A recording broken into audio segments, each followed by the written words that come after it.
Sud Radio, Dany Moreau, Pirate l'Info. Et l'info Sud Radio du jour, c'est la polémique autour de la disparition du journaliste saoudien Jamal Khashoggi.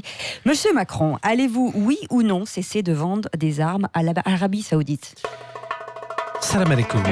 Salam Pardon alaikum. de vous le dire, Samira, mais Non, dans cette affaire, je suis le Jean-Claude Van Damme de la diplomatie, car j'en fais le grand écart entre les droits de l'homme et les droits du tiroir caisse. D'accord. Mais heureusement que Brigitte est là pour recoudre mon bénous qui craque souvent en l'entrejambe. Vous savez, dans cette histoire, moi aussi, Jamal à mon portefeuille si on me supprime les 4 milliards de contrats d'armement. Mais vous ne pouvez pas quand même rester insensible au sort de ce malheureux Jamal Khashoggi. Mais écoutez, je ne connais pas ce monsieur Tamagotchi en slip sloggy. Non, non. Et surtout, rien ne prouve qu'il soit mort. C'est peut-être un contorsionniste qui adore voyager dans une valise ou juste un meuble Ikea en pièces détachées qui s'est fait démonter par le prince MBS. Pardon de vous le dire, mais s'il est mort, il a quand même eu beaucoup de chance, car en Turquie, il aurait pu finir en kebab halal ou pire, en sandwich entre Erdogan et Trump. Non, monsieur Macron, on a quand même l'impression que c'est le business qui passe avant tout. Mais pas du tout, Fatima. À chacun sa méthode. Mohamed Ben Salman gouverne avec la charia et moi, Oui. Macron Ben Salad, j'impose le charabia pour embrouiller les Français. De plus, comme l'ONU a rejeté notre interdiction de la burqa, Ouais. j'ai demandé à Karl Lagerfeld de redessiner des modèles de burqa à la française. Ah bon. Guten Tag, Mini Fräulein. Oui, j'ai confectionné une burqa républicaine bleu, blanc, rouge avec clim réversible, mais aussi un grillage décapotable façon burqa cabriolet. J'ai même prévu un modèle amphibie pour Brigitte si elle veut faire du mono-burkini intégral avec les saoudiennes sur la plage du Touquet. Scheiße. Ça donne envie. Alors, si je comprends bien, monsieur Macron, vous avez choisi de vous coucher devant le pouvoir de l'Arabie Saoudite. Oui, bonjour, c'est monsieur Bruni. Tu me laisses répondre, Macron. Ah ouais, d'accord. Moi, j'étais président. Écoutez, il faut savoir jouer les carpettes devant les marchands de tapis. Car en France, on n'a pas de pétrole, mais on a des missiles. Et là, le résultat, là, Mohamed Ben Salman, là, MBS, plus CSG, plus TVA, égale la caverne d'Ali Baba dans la Casbah de Bruno Le Maire. Alors, pour la liberté de la presse, comme on dit au bled, Inch'Allah. Et il est temps de retrouver un nouvel épisode de Laetitia, ma sorcière mal aimée. Aujourd'hui, Laetitia va ouvrir un musée. C'est qui? Oh, ma douce enfant, c'est Stéphane Bern. Vous m'avez fait demander. Oui, rentrez Stéphane. Alors voilà, vu qu'on me dit souvent que je suis aussi souriante qu'une nature morte de Picasso, époque cubiste, je vais créer le musée à Johnny, à Marne-la-Coquette. Oh non, et qu'est-ce qu'il y aura dans ce musée?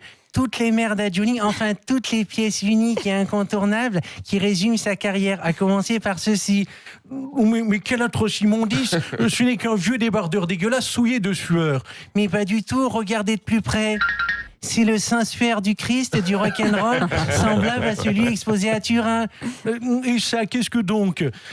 Ça, c'est le texte de sa toute dernière chanson que je mettrai dans son prochain nouveau album posthume. Ah oui. Mais attendez, qu'est-ce qu'il y a écrit dessus? Faut racheter du lait bébé. Mais ce n'est qu'un vulgaire post-it sur le frigo.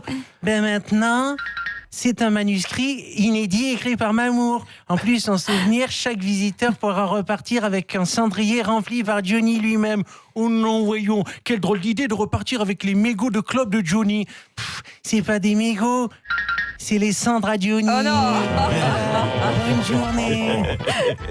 Ces derniers jours, les incidents de chasse se sont multipliés avec un VTTiste tué et plusieurs surfeurs blessés. Jean Lassalle, Oui. vous qui êtes chasseur, comment vous expliquez ça ? Oh mon Dieu, couchez, oh putain. Il y a Cardral qui mord, oh putain. Oh mon Dieu. Non, tu sais, la chasse, c'est pas une science exacte. Oui. Surtout après le deuxième cubi de rouge. T'as beau avoir un œil de lynx, mais passer 3 grammes, un VTT, ça devient un chevreuil. Ah d'accord. La seule différence, c'est qu'un civil de cycliste, faut penser à enlever la chaîne du vélo. Ah ouais. Sinon, ça te fait des brûlures d'estomac. Et pour les surfeurs, alors ? Alors là, c'est différent. Il faut plutôt se les faire à la plancha. Ah ouais.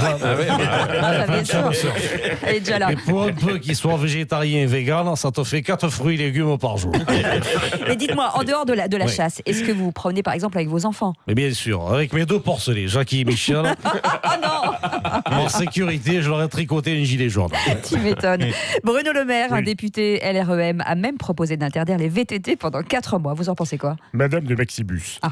pas d'interdiction de pédaler en forêt quand le président rétropédale à tout va dans la semoule. Mais au 21e siècle, c'est quoi le but de la chasse ? Ça permet simplement Ouais. d'autoréguler le nombre de sangliers. Et un de moins. Le nombre de faisans. Et un de moins. Mais aussi le nombre de chômeurs en fin de droit. Poules. Ah bah bravo, je vous félicite pas. Tiens, monsieur Mélenchon, quel est votre avis sur la chasse à courre, vous? Salut les gens. En Arabie Saoudite, elle est légale, la chasse à courre, hein, alors qu'en France, elle est inutile, car nos journalistes là sont déjà châtrés à la sortie de l'école pour être parfaitement inoffensifs. Hein, Ça y est, la bonne humeur est revenue. Pour conclure, je laisse la parole à l'avocat des causes indéfendables. Bonjour, Gilbert Collard, le tonton mayonnaise du Rassemblement national.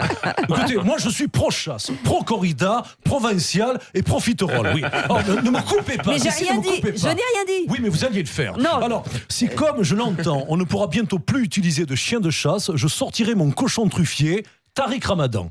Ah ben voilà. Avec sa truffe, il peut renifler la croupe d'une biche à 5 km. Merci beaucoup, Dany Moreau.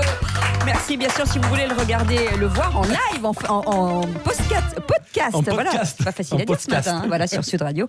Il est 8h26.